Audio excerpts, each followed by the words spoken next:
Ravenswood, the TV show, sometimes deals with disturbing and problematic topics. We provided a list of content warnings in the episode description.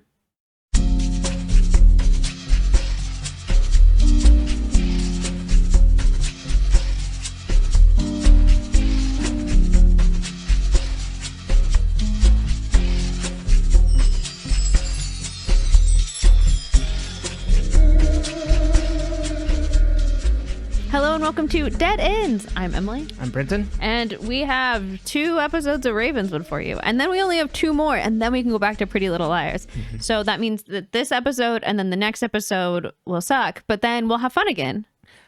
I will say that judging by the curve of Ravenswood, I would be having a better time if it was more like these past 2 episodes. I would be having a better time, but at this point, it's kind of like when they made the band play on the Titanic. It's just not cool. It's not cool. It's just we just need to let it die. Too little, too late. Yeah. I mean, it was already on the way out. And I don't think I think they probably knew like things were coming down. We'll see how it wraps up next week. But the first 5 episodes were horrible. Well, I think you said when we were watching these, it was just like if you need 5 episodes to set up your premise. Then it's not a good premise. Yeah. Which they really should have cut that down. Like they should be doing like dream antics and more like mysterious or like even the forward progress on Olivia and Luke's like dad's murder investigation should have been earlier. Should have been much faster because it's like we're just kind of spinning our wheels. But I really enjoyed all the dream stuff. Mm-hmm. I think it was good. And if you had told me that I would have liked see episode 7 after seeing the title, I would have been like, no. Yeah, you made fun of the title. Yeah, it's so lazy. It's really annoying to me. Mm-hmm. But hey, they put it all out there. And also, we get an old Pretty Little Liars standby. Someone gets hit by a car. Yeah, that is true. That is important. On like a very like, oh, I have some information. Bam. That is one of their favorite things to do on Pretty Little Liars. Yeah. Hit you with a car. It's good stuff. Also, we get. Do you need to blow your nose? No. Okay. Also, just a little itchy. Just a little sniffy. Okay. That's gonna drive me insane. I'll go blow my nose. All right, I've taken my allergy pill. I blew my nose. Good job. And blow. Yeah, no. I'm having a hard time with Ravenswood. I know. We're almost there. I know. I can't wait to be done. Yeah, it's Pretty Little Liars is better for sure. Pretty Little Liars is like, yeah. And we make fun of how poorly written Pretty Little Liars can be, but like this is bad. It's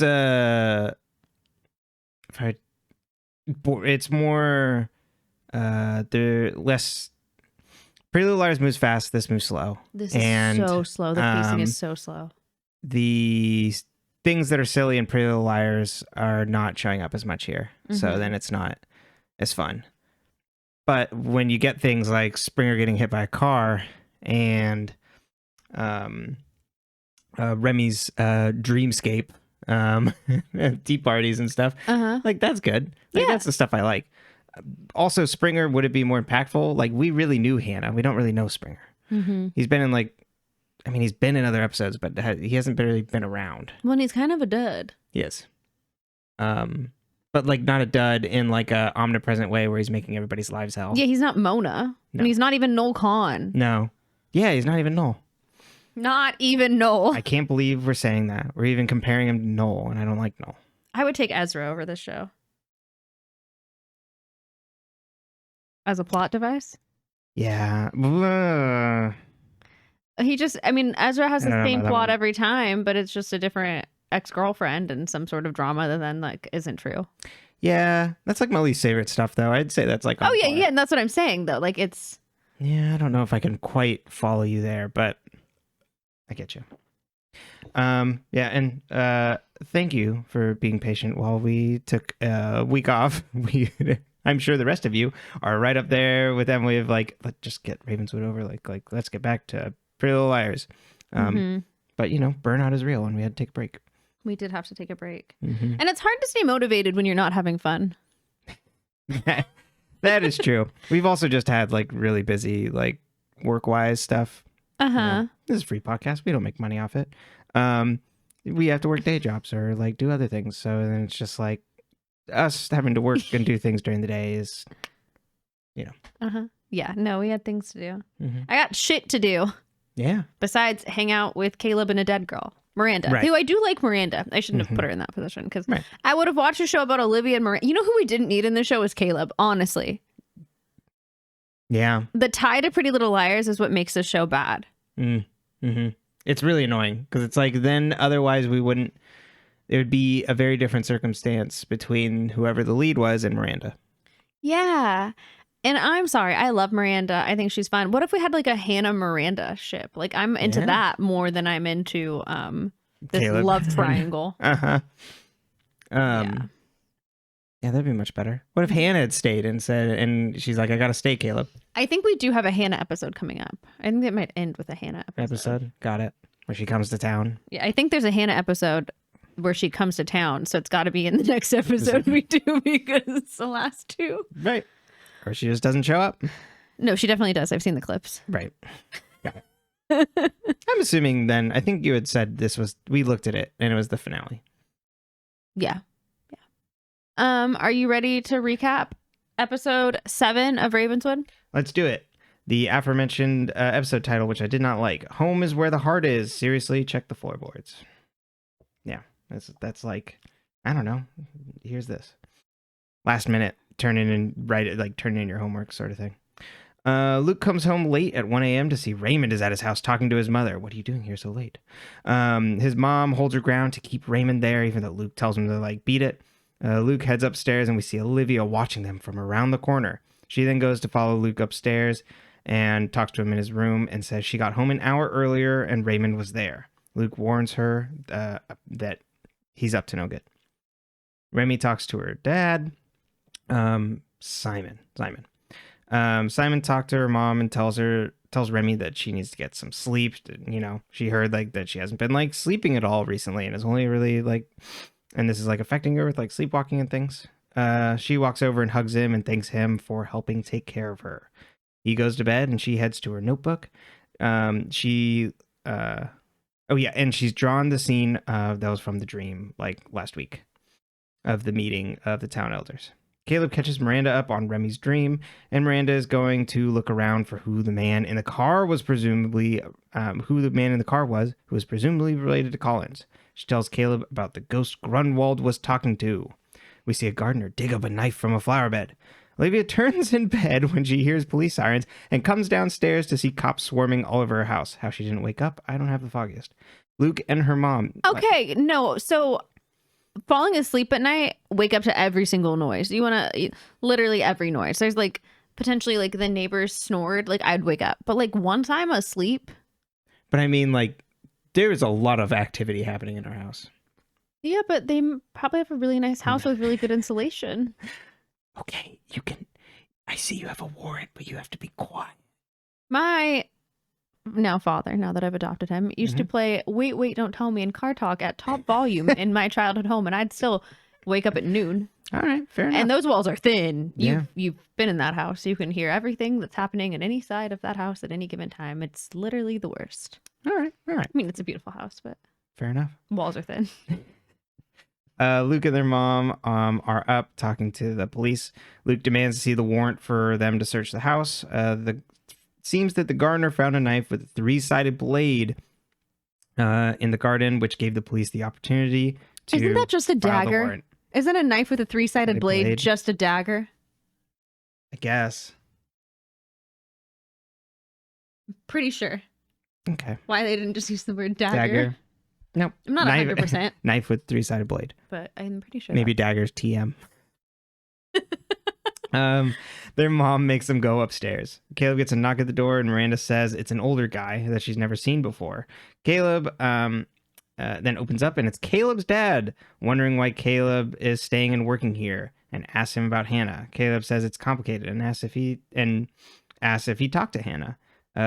Dad said, I thought it would be better if I talked to you first. He gives Caleb a letter. It was a letter saying they're next of kin to Henry. Caleb gets a text from Luke saying that the cops are at the house. Caleb dismisses his dad, and his dad goes to meet with the lawyer related to Henry's will to see what he left them. Miranda asks Caleb about his dad, and he tells her about how Canna tracked him down and everything. Caleb rushes to Luke's, and Miranda says she'll follow up with Grunwald. Remy gets woken up by Luke's text. She looks around and sees her notebooks strewn all over the room with all sorts of creepy drawings. She walks downstairs to see that it's all over the house. There's a trail of pictures that says you should not have seen. Her dad comes downstairs looking concerned.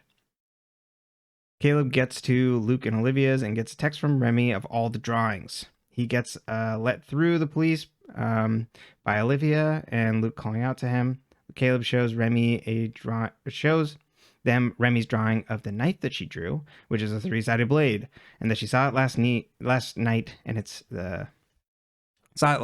was the same thing in her dream. Their mom gets taken away. Her head gets hit on the car door as she's getting put in, and Luke goes apeshit and starts yelling at the police and then gets taken as well. Caleb tries to stand up to the sheriff, but the sheriff shuts him down. Caleb then sees Springer in the crowd outside the home. Olivia tidies up the house, and Caleb says everyone's left. She says she's cleaning because the police touched everything and moved everything. Caleb tries to calm her down, and he says, I've got to go meet my dad. And Olivia says, he's here? That's weird, especially if it's related to Henry. Caleb says, it's okay, don't worry. Olivia says, my father wasn't marked for death as part of the pact. He was murdered because of it. Fine, go, whatever. Luke is in lockup. The other Taney, a cell over, yells at him for the time. Sheriff comes in, and Luke says, let me out, and pleads to drop the suspicion on his mom. Sheriff says they're testing the knife and we'll know soon. Luke yells at him to know what will happen next, but the sheriff ignores him. The other Taney comes over and says, you should not have seen. If thy eye offend thee, then pluck it out. You're going to wish you were dead before this was over, and then you'll get your wish. And then the detainee sits back down on the cot, seemingly passes from his reverie, and then sleeps. Olivia continues to clean and leaves a voicemail for Dillon. She hears a knock at the door and answers to Raymond. Their mom called him to come check on the kids. Miranda wanders the house. Grunwald is asleep in her bed with a cloth on her head. Miranda sees a ghost girl watching her sleep. She turns into the CGI smoke from last episode and pushes Miranda out and shuts the door. Olivia tells Raymond police found a knife and asks if he heard anything when he was here last night. Raymond says he's on your mom's side. You don't need to worry about anything. Olivia says, you didn't like my dad. Raymond's like, well, we didn't agree, but I respected him. Raymond then says he's going to try and get her mom and Luke home. Olivia shows him out, and Raymond says, after this situation is resolved, I'd like to try, but Olivia asks, try what? And he's like, I'll call if I have news. Caleb and Dad catch up at the vault, and he tells him about the breakup, but leaves out all the details. His dad continues to follow up on why he came here and the breakup, and he's like, you're starting to sound like me, trying to avoid things and lying to me. Get your shit together, get back to Rosewood, tell her you still love her. Caleb says he's not leaving Ravenswood. His dad says, well, neither am I. I inherited a house. I might sell the house, but I'm not sure yet. Caleb says, isn't it strange you were pulled to town? And his dad says, well, let's look at the house first and we'll talk.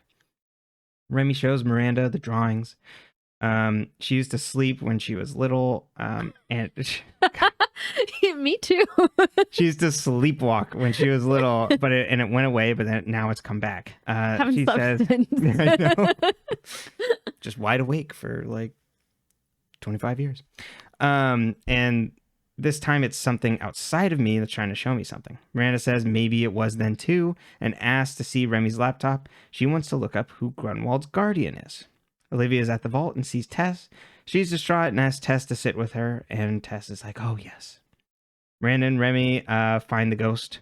On a certain day, POWs came back from the Philippines, and 5 kids then died.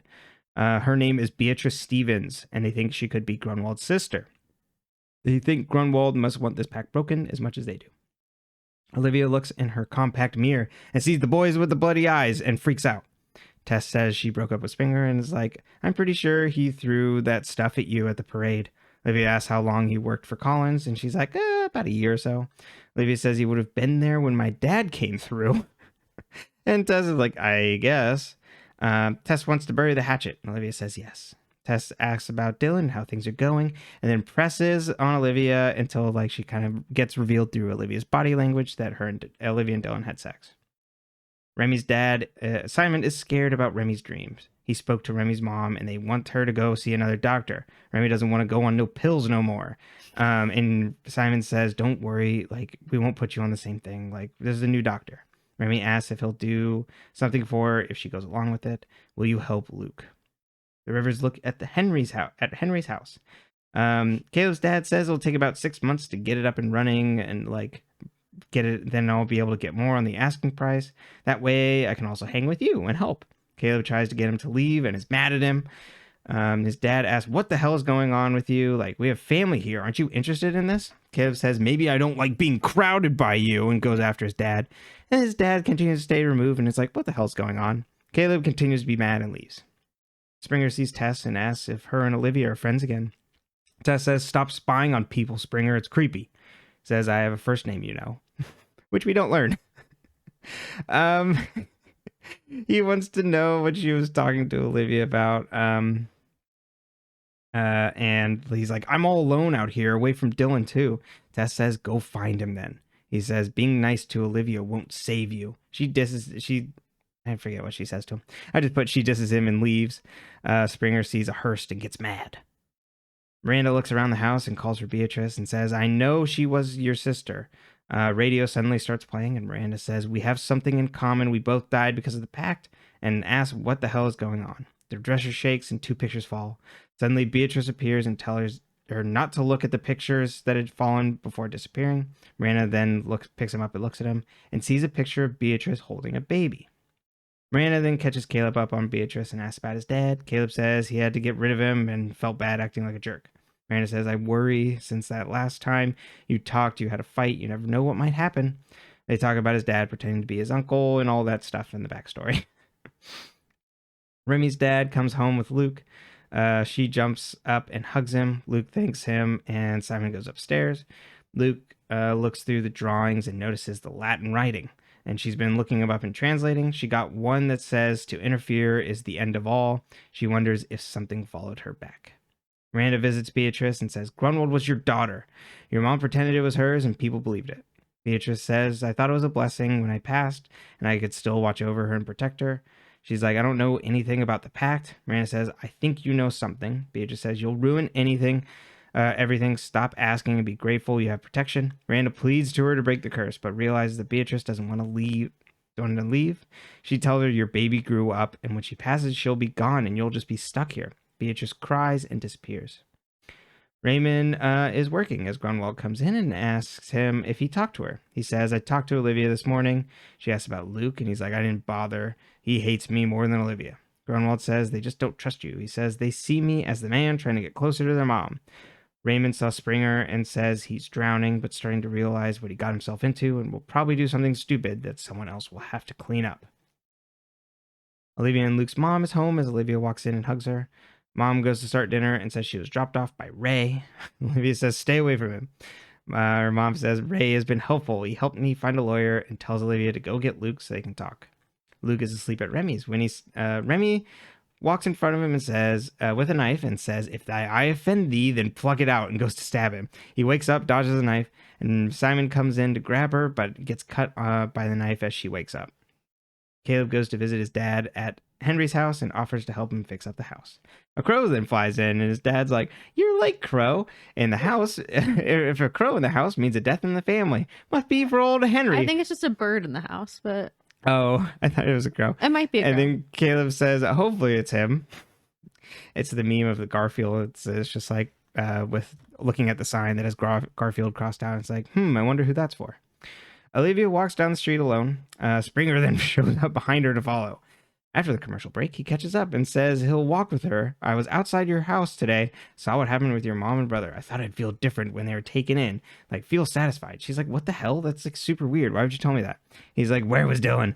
I know things about him. Do you know who your boyfriend is? The whole thing is your dad's fault. If he'd only done right by my dad, as he grabs Olivia's mouth to stop her from like screaming and protesting, which is something you obviously should do. She gets away and he chases after her. He then gets hit by a car and we see Tess is driving. Caleb and Luke arrive to see Springer get wheeled away as Olivia and Tess get interviewed by police. The sheriff doesn't want to believe that Olivia was running away from him. Caleb gets him to back off, and Olivia runs to talk to Tess. Caleb asks Luke what happened at Remy's, and Luke looks shell-shocked. Remy packs a bag to go to the sleep clinic. Her dad goes to wait downstairs. Remy grabs the locket and goes to leave. Miranda reads something on Caleb's laptop, possibly a translation of like what Remy wrote. Beatrice appears and she says, "You don't know what you're facing and what will happen when the curse is broken. Go away and leave us alone." And then leaves the jar of her hair on the coffee table. The end. So yeah. Well, okay, let's just start with this. One, I forgot Caleb had a dad. Yeah, me too. And then he like comes in and it's just like, hey, this is kind of nice. And I really like him in this episode. Jamie loves Hannah as much as we do. Mm-hmm. Yeah. And he brings up a very good point, which is you're going to have to go back to Hannah because your show's going to flop, my dude. And yeah. Very meta of him to come in and be like, this is all closing down around you. You need to get out. Yeah. So I just thought that was fun. Yeah, I also like Jamie in these episodes. Yeah, I think it's helpful. I do have a question about him though, because like, one, Caleb, your dad's like crazy, right? Or like I guess not crazy, but like he was like he's getting his act together, pretending to be your uncle your whole life, but it was actually your father. Like that's a little weird. Yes, it's a little weird. I guess there's weirder things that could happen. I mean, like, you know, why would you not tell your dad about the ghosts and that you're being haunted by demons? What's he gonna do? Lock you up? Right. Well, he wants him to get out of there. He wants to, and then he's like, well, if I tell my dad, he's like, damn, all these helpful people in my life, if I tell them something like I'm in danger, they're going to try and help me. And that's the opposite of what I want to do. Yeah. Yeah. And so it's just another thing of just like, go, scoot, shoot, scram. Exactly. But he can't like actually communicate with him of like, you should just go home. Well, and Jamie has no fear, apparently, because he's not afraid of this weird town and this weird house. No, Jamie sees absolutely nothing wrong. This man, Jamie, this is the new Jamie that we saw. You know how we have a filter on Ravenswood? Like, we see it differently because they put a filter on it. Jamie didn't get the filter. His version of Ravenswood is the same color as Rosewood. Yeah, he's like, this is great. I love it here. I mean, I get a nice house. Yeah, people are a little strange, but like, whatever. The weirdest part is my son's acting weird. Not even the bird flying into the house and being like, oh, wasn't this nice? Caleb signed up to go to school, but has he actually gone to school yet? No. I didn't think so.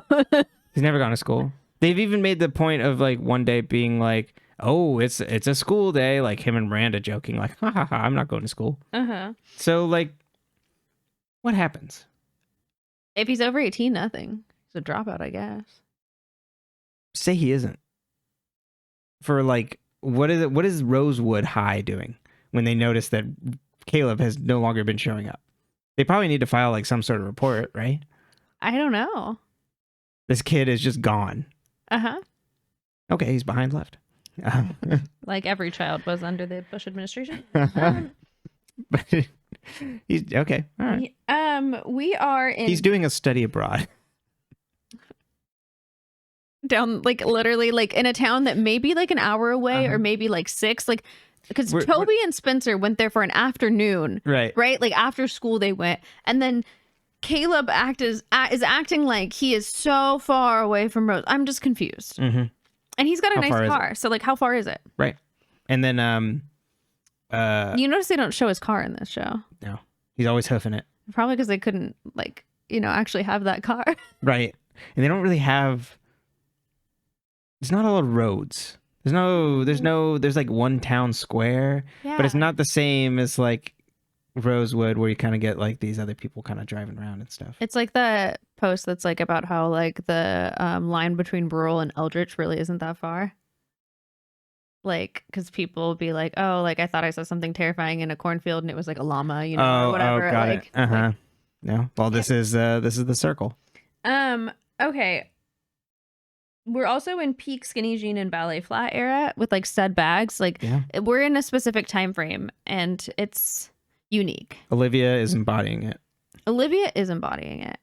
Unfortunately, it is not the proper shoe wear to really get away from Springer, but luckily there's a running a in car. ballet flats is literally impossible because they're just flat and no support and kind of like sweaty and gross because you don't wear socks with them. Right. Yeah. So, love the fashion choice, but when you gotta, everybody should probably be wearing some athletic shoe. Yeah. At all times at this point. Well, or like be like Hannah and run in heels. Like get it together or don't. Yeah. We don't care. Like the Pretty Little Liars girls will literally do like a B&E in like platform heels. Yeah. Silently. Mm-hmm. That's how good they are. Yeah. Remember season 1 when they couldn't do anything? Couldn't even like figure out that they were being watched. They were like, we're just going to like block the number and this person will go away. Like, babes, that's a stalker. And that was their smartest crew member thinking of that. Yeah. Though I do think she wears ballet flats from time to time. Yeah. Yeah, okay, so we get that. Why does Olivia take Tess back as a friend? We're slipping back into Olivia is naive. Yeah. All of a sudden. I wish we picked character traits for people because they're really not staying consistent. No. Remy's pretty consistent. Yes. Luke is extremely inconsistent. Mostly after the break. Yeah, which would also I'm like, you know what? They're just like, we're done messing with this. Yeah, we don't want to deal with the Tess Luke love triangle. We don't have time to clean that up. Right. So it's just gonna be resolved when we can come back. But Olivia is all over the place. Yeah, and then also what's going on with Tess, Springer, and Dillon? Right. Which is good stuff. I think the preacher is a devil figure that is that's not a good explanation of it. Like the devil is in the like trickster sort of like God, where it's like I come to you like Loki. Yes, I come to you and I grant you what you want, but you make a pact with me and you have to do something and then I come collect. That's what I assume is going on here. If not the preacher, then whoever the preacher worked for, Collins asterisk. So in this MLM, what you're saying? That's right. The preacher he's got a downstream for sure, and he may have an upstream. Right. He may be reporting into someone else. Exactly. But it sounds like the three of them are in cahoots. Yeah, and I mean this is definitely pampered chef material is what I was thinking, just based on like the culture and the vibes. That's right. They're definitely high quality product. Yeah. Mm-hmm. Yeah, they're a little in over their heads. At least Springer is. The other two are, I mean, Dillon seems fine shepherding around a child, small child, small ghost. Demon. Yeah. I had Springer just feels pointless on this show. Like, why is he here? Why is he looking for Dillon? What is he doing? Yeah, I wish he was a character before this for like the car. Like I said, we love a car just coming in and plowing into things, but he's not a character. I wish it hit Dillon instead, because then I would have been like, oh. Right, and then that's much more of Olivia. Although Olivia is going through, he's ghosting her right now, so. Who's Springer's dad? We know his dad's in we find this out in the next episode. His dad's in jail, but he's like, if he had done right by my dad, and it's like, what the? So what does that have anything to do with this? That's what I think. It's the deal. If I didn't have to make this deal with my dad, then it was probably like, well, this sort of like devil like coming in. It's just like, oh, well, you know who did this to your father once he found out about his father, and it's like, well, I can help you get revenge on them. Oh. Yeah, and then so that's like the connection there. I'm assuming that's where that's going. Why was Olivia walking alone at night in a town where her dad was murdered? That's what I'm saying. They aren't wearing their proper shoes. Olivia's by herself. What are you doing? Like at night? That's when the ghosts come out. Yeah, I know. Like you don't even like. Normally, I'm like stranger danger. Like, and I truly believe that you should not like. We shouldn't have to live in a world where we're terrified. But I'm also realistic and like. Yeah. I'm terrified most of the time. But like the ghosties are the worst part of this town. I'm not going outside after dark. You gotta have all the lights on, maybe some extra candles. Totally. And no wonder Remy is always being like, go to Olivia if she needs you, because like she knows that she's just going to be wandering down the street by herself. Yeah. You don't see Remy doing that. Remy's home by sundown. What do you mean? Remy sleepwalked into the middle of the street. Well, that's sleepwalk. I'm talking about conscious decisions. Oh. Well, didn't she go into the basement of the thing alone? when she sleptwalked. Oh, I meant the newspaper. But that was before the That was ghosties. before the ghosties. I'm talking about, so there's BG, AG. You're right. Before ghosts, after ghosts. Also, how did Beatrice, I'm calling her B. Yeah. You're close like that? How did she bring Miranda the glass jar? That's the weirdest thing that I'm like, this is breaking all sorts of internal ghosty rules. It seems like, because how would it have passed through solids, like through the house? And couldn't through the Miranda floor? then have just gone to get her own jar the whole time? Right.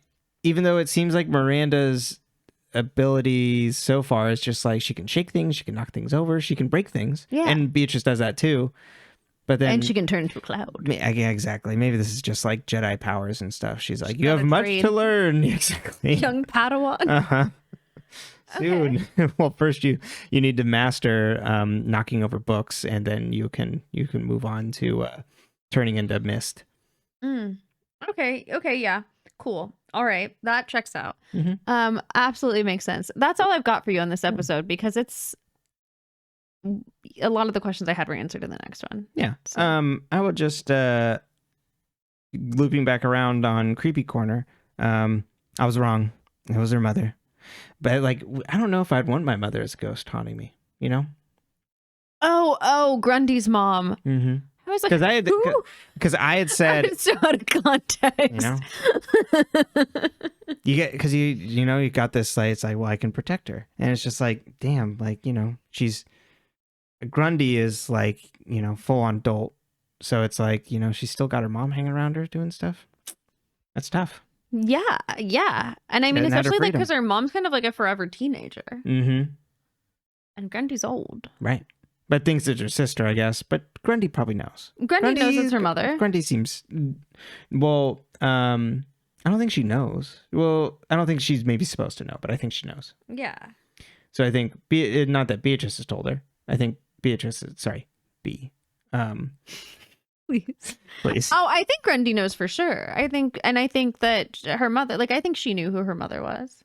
Well, but the secret was that, like, it was she was raised under... Yeah. Her grandma. Yeah. As her mom. Yeah, because her mom was a teen mom, and then her mom died. Mm-hmm. But I think Grundy always knew. I think it was just like you think so? Yeah, Okay. I would think it's like she was in on the secret. No, I think most family secrets, I feel like the family knows. It's the outside of the family doesn't know. Fair. Well, the reason I don't know. My family's never kept a secret once. Yeah, They call me, everyone calls me and they go, don't tell so-and-so I said this. And then they all tell me the same information. It would just be in line with like how Springer apparently didn't know his dad was that his father was around and was in prison. That's true. So I guess. I don't know. But Grundy knows everything. yeah, that's what I was thinking. It's like that Grundy knows, but she didn't learn about it from her mom, and her mom is... Well, her mom was dead. Her mom Right. died when she was a baby. Right, but no one ever told Grundy that. Grundy found out on her own, sort of thing. I don't know. I don't know if we'll ever get an answer on that either. Yeah, probably not. Precious time. Yeah, I was kind of like watching these episodes like, oh, they took some of my feedback to heart. Like, let's see where this goes in the next two episodes. Yeah, so then the boy with the creepy bloody eyes is not who I thought he was. So I guess we'll find out who he is. Well, that's not true. We don't know who he is. He could still be who you thought he was. No, that he's still Grundy's brother or Grundy's son? Yeah, why not? Damn, Grunwald's family just getting fucking taken out.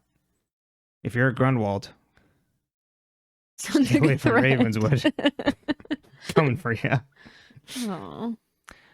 Yeah, but The episode happened.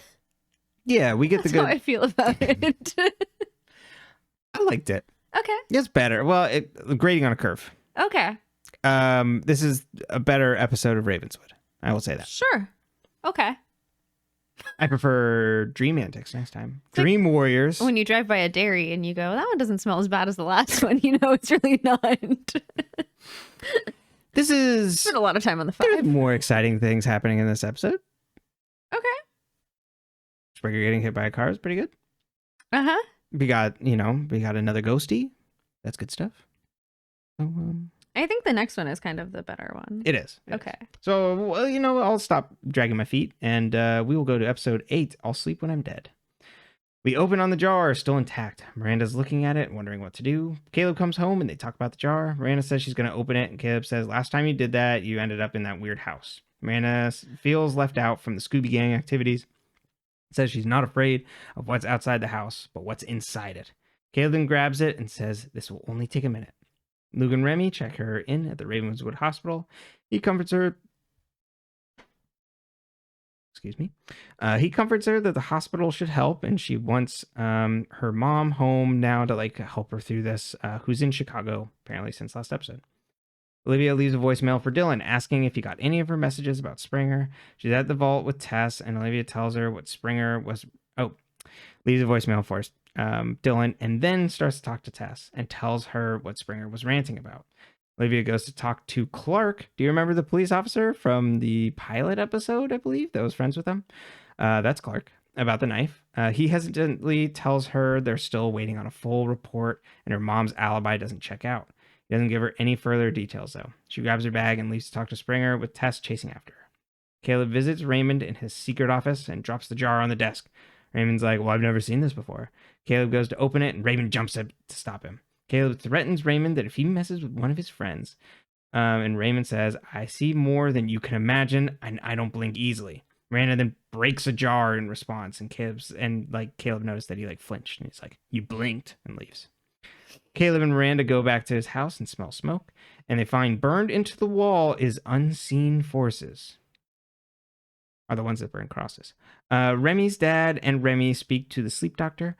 Remy hasn't slept more than a few hours in the past week. The doctor says her mind has always been busy since you were little. You saw a doctor when you were little about this, didn't you? Everything that's happening now can be traced back to the nightmare you had when you were little.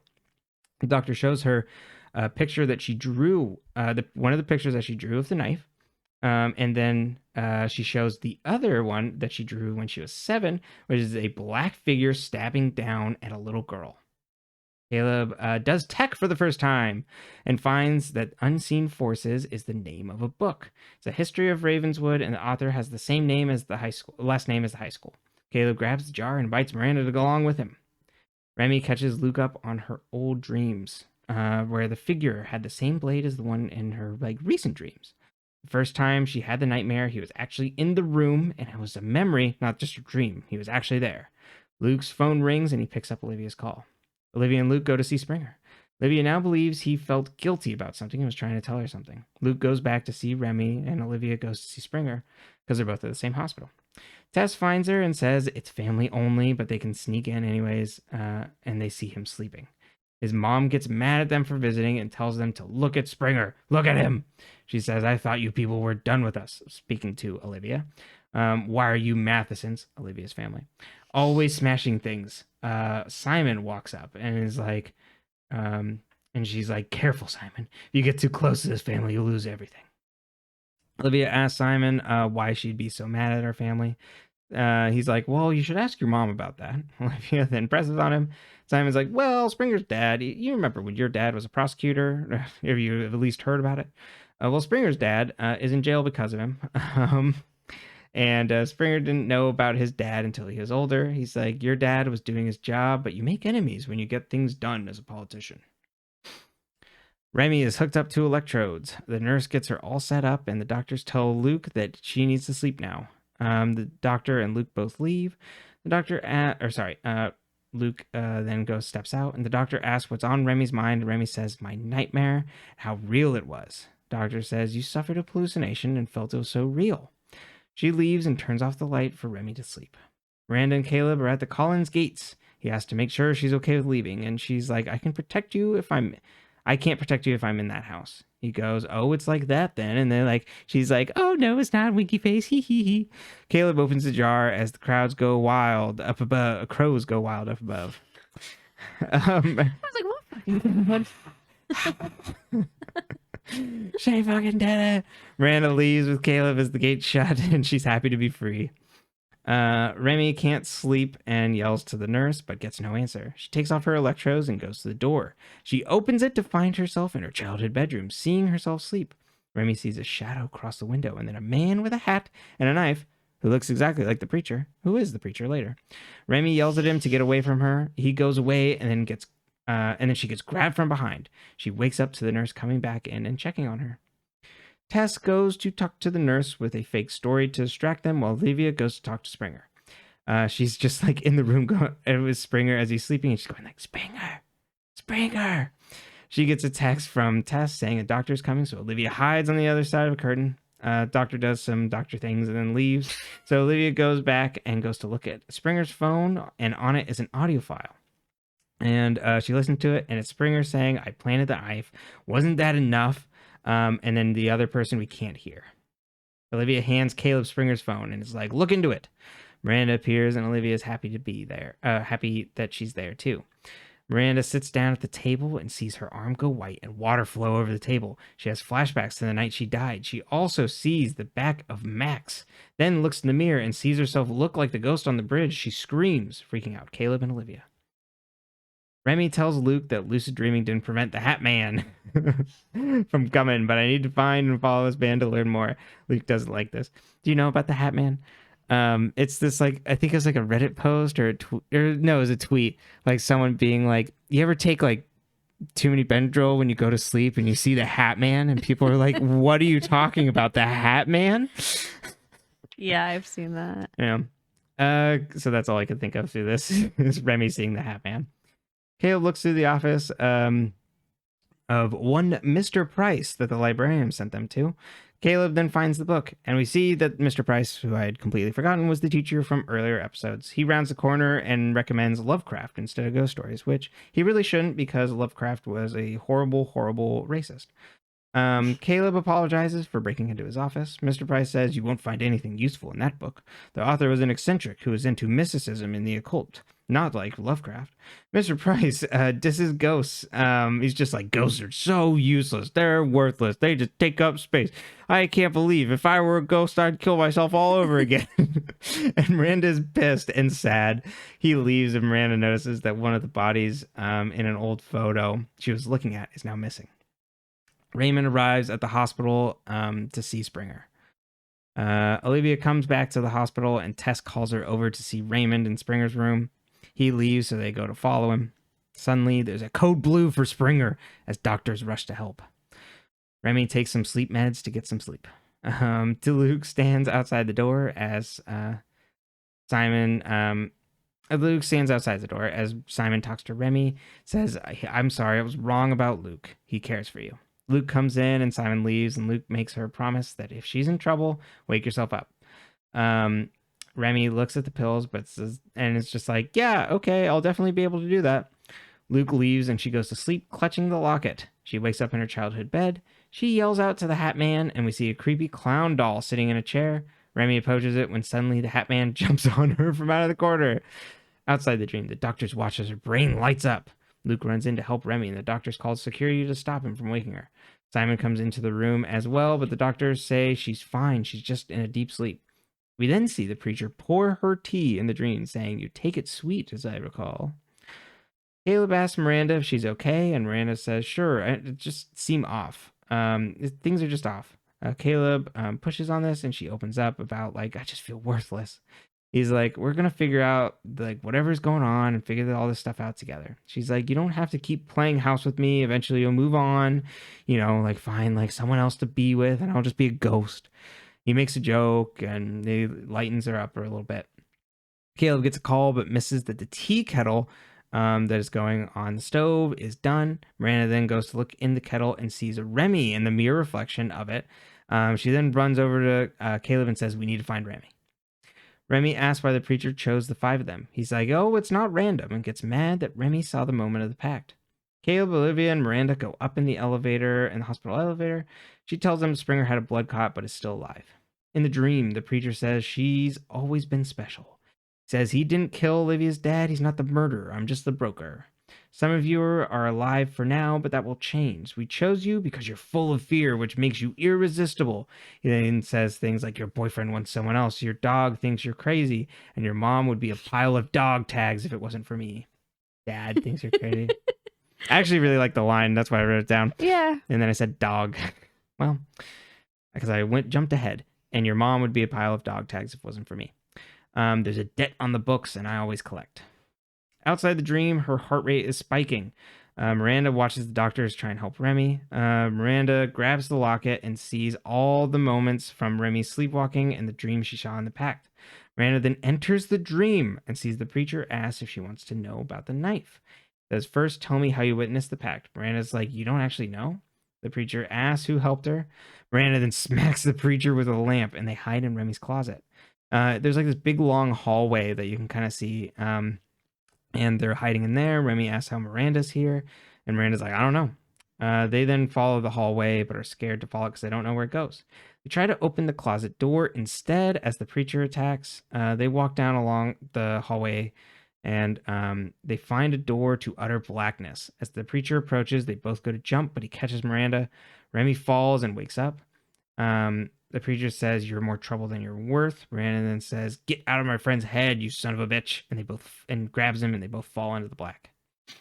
Remy catches Luke up on the dreams and apologizes for not finding who killed his dad. He's like, it's all right. You almost died. They want to find who he made his deals with. Miranda catches Caleb up on the preacher disappearing into the dark. Caleb's like, hey, attaboy, good job. He finds that the SIM card for Springer's phone is corrupted, so he can't view the audio file. Caleb goes to take a nap. Olivia goes to see Springer again and puts his phone back. He wakes up and she asks if he remembers anything. She apologizes for her father and asks why he planted the knife. He says, he made me do it, made me do all of it. And then Olivia's like, who? And he's like, Dylan. We see a tracking shot around the hospital as it approaches Remy's old room with her drawing on the bed. And instead, a shadow cuts in front of the camera, and then we see on the old drawing of a little girl that there's now X's over the eyes. The end. Very petty ghost. One, Luke went from dead boyfriend to good boyfriend so fast. Yeah. Why? God the knows. plot required? Yeah, exactly. But expediency. This is the other thing. It's like Luke is now like, I looked at the testing. I take the feedback that no one was into my shit. So I'm now on board with everything. Mm-hmm. How's that? Do you like me now? Mm-hmm. Will you watch my show? It just... I always quote Arrested Development, but just thinking of the Save Our Blues episode where Ron Howard is the narrator goes, please watch this show, or please tell your friends about this show.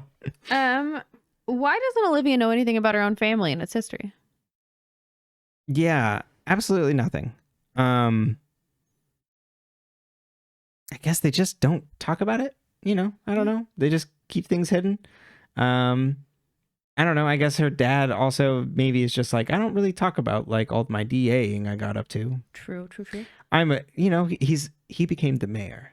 He wanted things to look clean. You know what I mean? Mm-hmm. I had to make some tough decisions. Yeah. What do you think Springer's dad did?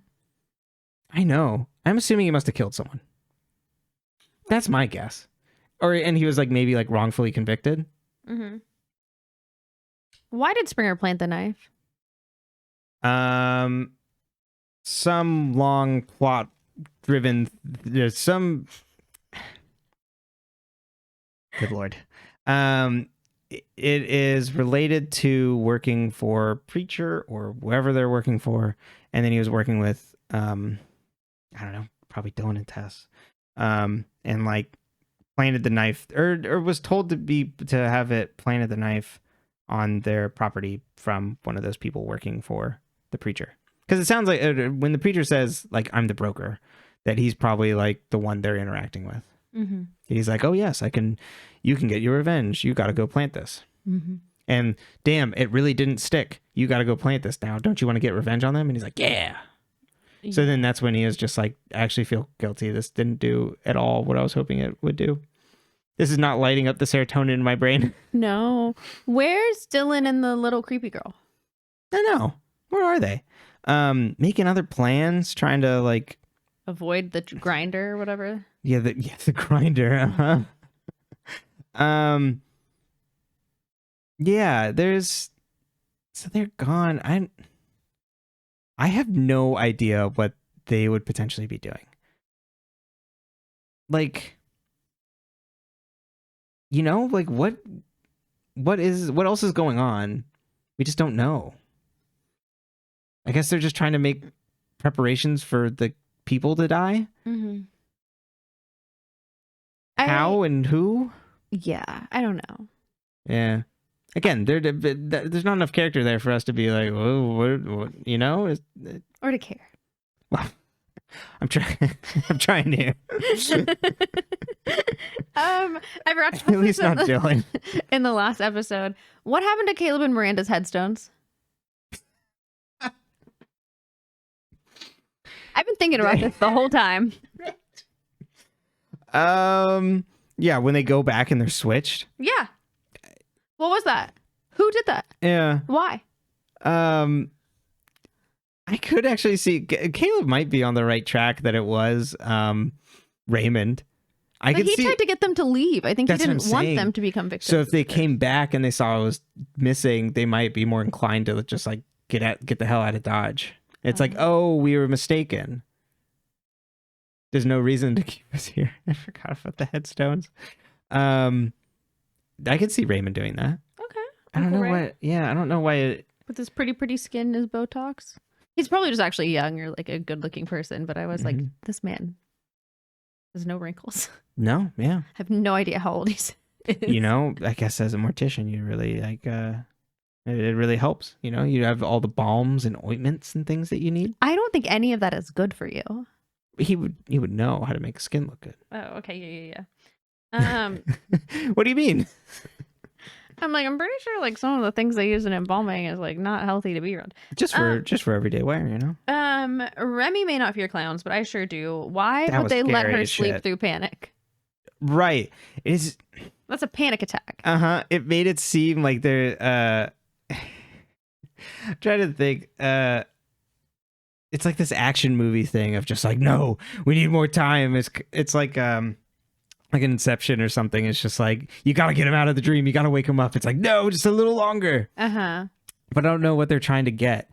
More data. You gotta get him out of the Matrix. Yeah, because it wasn't like the people who she was getting answers for wanted to keep her in. It was just like the doctors. Yeah. And like, what are they? It made it seem way more nefarious than just like doctors trying to track her. It was just like, oh wow, look at her brain lighting up. More data. This is gonna be a immense paper. We're gonna make our like claim on this. But it made it seem like they're like, I don't know, they had some ulterior motive to like try and keep her under. And then Luke, they even call security on Luke because he tries to go wake her up. Yeah. Yeah, that's really all I had for this because like besides Creepy Corner, like we only got 2 more episodes, so like we don't know what we don't know. And they're probably going to either info dump it all on us or we're going to end the show and not know everything. Yeah, that's true. I think the dream scenes is really fun. I wish we had done more with this. I really like they could go farther with messing with dream logic. There could be way more stuff they could explore, and I think they're like just hitting the tip of the iceberg here with like, oh, weird long hallways and stuff, and like this preacher has been like in Remy's like dreams this entire time. And I think that's really fun. And like I did really like the preacher's lines. I think he really sells that in that scene. I think it's really funny when he jumps on her in the middle of nowhere. You're saying if you're trying to write a villain, maybe it's a good place to start your inspiration. Yeah, he's fun, little creepy. He's kind of like a little goblin man, like kind of like coming after you. Like, he's just like hee. You just kind of like go after this. Like he's like a very normal size. But like in vibe, yeah. He's like he's a freak. He's like coming after you. He's like yeah, I only make weird riddles and things. So he just reminds me of like, yeah, he's like, yeah, he's regular size, but he's a little goblin man. He's a regular size little goblin man. Yeah. That's what I would say. And so I really like that. And that's the type of stuff that's just like, yeah, they really should have been cooking with more like homages to like other horror stuff in the past. Like, you know, this is a nod to Nightmare on Elm Street like series. So like they could do more with like looking at other things and being like, what could we pull? What could we do here? And I think that's like a big point. Yeah. Oh, Damn it. I lost it. And I think I like we start to that Miranda's separation from the house is like detrimental to her mental health. Right, exactly. It's not just that there are other like spirits and things coming after her, which could potentially hear, but she's like having visions and weird like creepy stuff. But is it just because the spirits are there? I thought it's because they were out and about too, and like they couldn't get to her at the other place. Right, it could be that. But I like how it's like visualized here. It's like these like small occurrences happening around her that make her feel like scared or, you know, extremely unsafe. It's not say some person like trying to like come and take her. But yeah, I mean we're rapidly approaching to the end when we just get the reveal that Raymond's been the good guy the entire time. And actually, this is a good segue for a creepy corner, so I will keep it here. You'll embark her on our corner of creepiness. Yep. All right. Haunted hallway. Ooh. Hollow halls. Halloween halls? Hallowed halls, yeah. That's good. I like that. But isn't that from the ride that we shall not mention? Right. These hallowed halls. Oh, probably. I don't know. I think it's definitely from it. I don't remember. Okay. Well, we'll step into the legally distinct.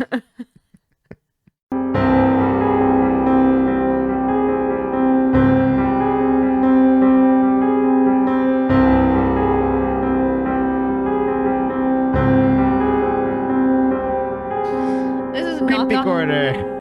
Unlike the Haunted Mansion, this is not an elevator, it is a hallway. And I think that's a very important distinction to make while in any creepy location. It is. It's just, you know, it took inspiration from. You know, this is kind of our last creepy corner because like everything wraps up next week. I don't know. Maybe we'll still have questions. Ooh, what will happen next? But we're gonna get, like I said, we're gonna get the reveal that Raymond and Grunwald have been the good guys this entire time, and that they need to keep them in to try and keep them safe, because if something happens, if they mess up the curse wrong, then whatever the evil spirit on the other side like feeds on them, or like takes their souls and eats them. Puts them in the grinder. Exactly. It's for the grinder for all of us. I'm assuming devours them of some sort, and then wins.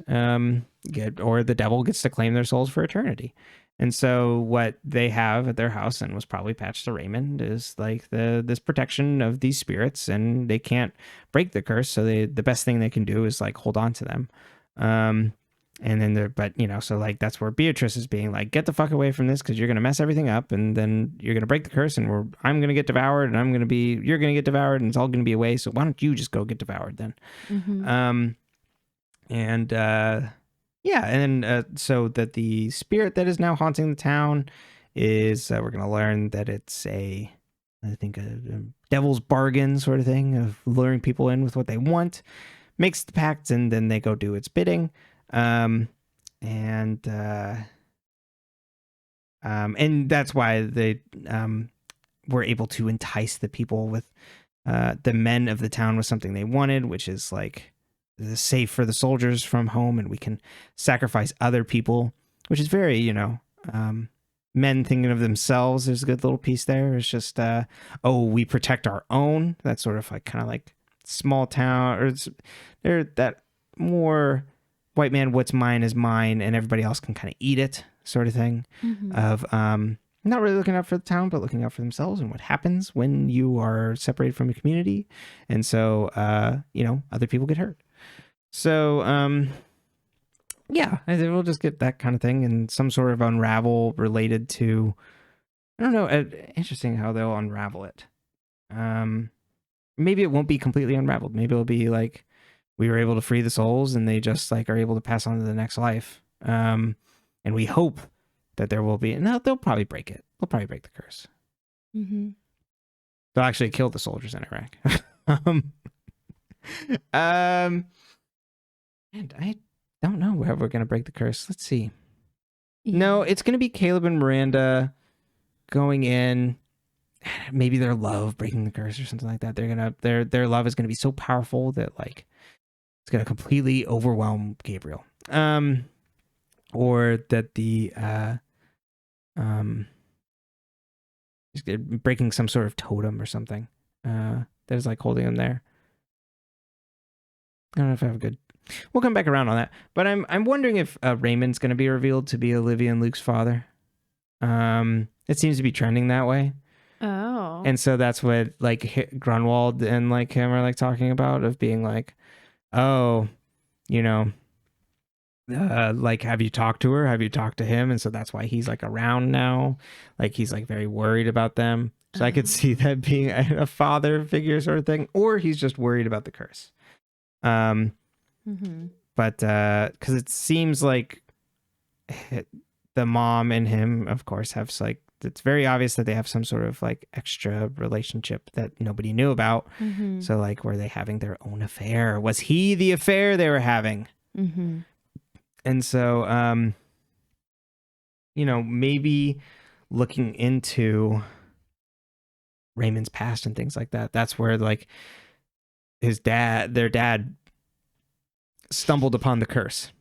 And then that's why he like started to look into it. Because like, what the hell? These people, like kids keep dying. How can we break this sort of thing? And so maybe it's a like town rebuttal against this person. Like, you know, we work together to like protect our own, and we break your curse sort of thing. Because it seems to be this agreement of town elders working against the people, and then now has seeded the drama into the town to work against each other. So I'm going to go with that, and we'll see. I'm probably wrong, but I don't know. Who knows? How many more episodes until Caleb is back on Pretty Little Liars? Like, how many episodes will he be away? So let's see. Do you think he'll come back before the start of season 5? Oh, yes. By the end of season 4. Because let's see. We'll come back on 14.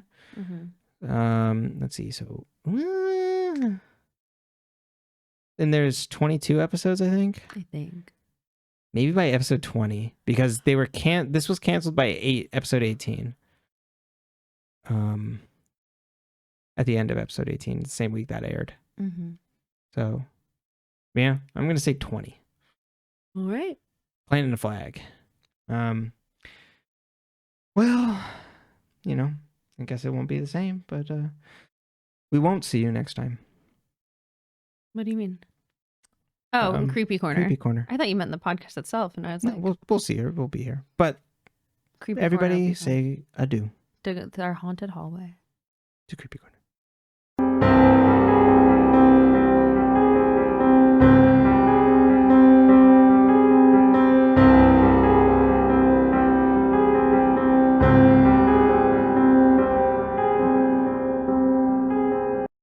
Weird, you know? I miss it so much. I literally cannot wait to be done with this show. I hate it. I'm so miserable. Emily. It's like so spooky for no fucking reason, and then it's not even good. Emily's got senioritis. You know, no, senioritis, at least you're excited to leave. Are you not excited to leave? I am, but like, I'm not going to look back fondly on the time we recorded Ravenswood. Senioritis? I don't know. You won't catch me crying at graduation. That's all I gotta say. So long, suckers. I can't wait to be out of here. I never hear the words Ravenswood again. You'll be stuck. You'll be stuck. You'll be stuck. Yeah. It's a lot. It is. It's so much. And it's not even a good time. And it's the characters aren't fun. And it's kind of boring. And it's scary. And it hurts my feelings. So I'm very excited that we're almost done. And everyone who is like, yeah, we told you not to watch it. I know, but we had to. We had to know. We had to. That's the show. Yeah, exactly. If you are a casual viewer, like, I wouldn't recommend it. I didn't watch it. The first time I watched the show, obviously, I Googled it and I said, wow, people hate this and it sounds scary. I think I tried to watch the first episode and I was like, that's too fucking spooky for me. Yeah, they all drive off into the river. I didn't even get there. All right. I think it was the thing behind her. And I was like, okay, bye. Oh, yeah. Okay, bye. That is creepy. Yeah. But, yeah. We've also given up on that thing. Apparently it got Miranda and it was happy. It could be Beatrice. Oh, wait. The water ghost. Yeah. Yeah. completely given. Yeah, water ghost. Well, I guess we'll find out. They tried to drown we'll Caleb. need to know the water ghost, and we'll need to know the kid with the bloody eyes.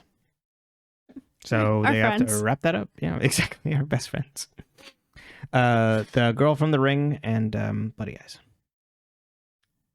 Me, because I didn't want to have to watch this anymore. No, that's what they did to dramatic. you. Like I haven't been dramatic the whole time. I was like, no, that's dramatic. Yeah. Any final thoughts? We can end the episode. Okay. It just hurts me. I know. I We're just almost miss there. Hannah and Aria and Oh, Spencer and Emily. You'll get your wish to see one of them next week. Yeah, but it's not the same. Well, you can find this podcast on all your audio podcast platforms of choice. You can also find this in video form on YouTube at Dead Ends. And you can also follow us on Twitter if you like at Dead End Podcast. That's where I just update for schedule updates and things. You can also send emails to deadendspcast@gmail.com. If you have thoughts on Ravenswood that you wanted to discuss or throw in for our last episode, please do. Do you want to be my pen pal and we can complain about it over email? Happy to do that. Fair enough. Yeah, the other one. So that's Dead Ends PCast, and that's in all the podcast descriptions that you can find that. And or other stuff that we're working on is in our link trees, but it's those have all been mostly quiet. Thank you so much for being here, for doing this with us. And we'll be back to Pretty Little Liars very soon. But for now, we are still here, and we will find out as much as we're going to find out next week. Okay, love you. Bye.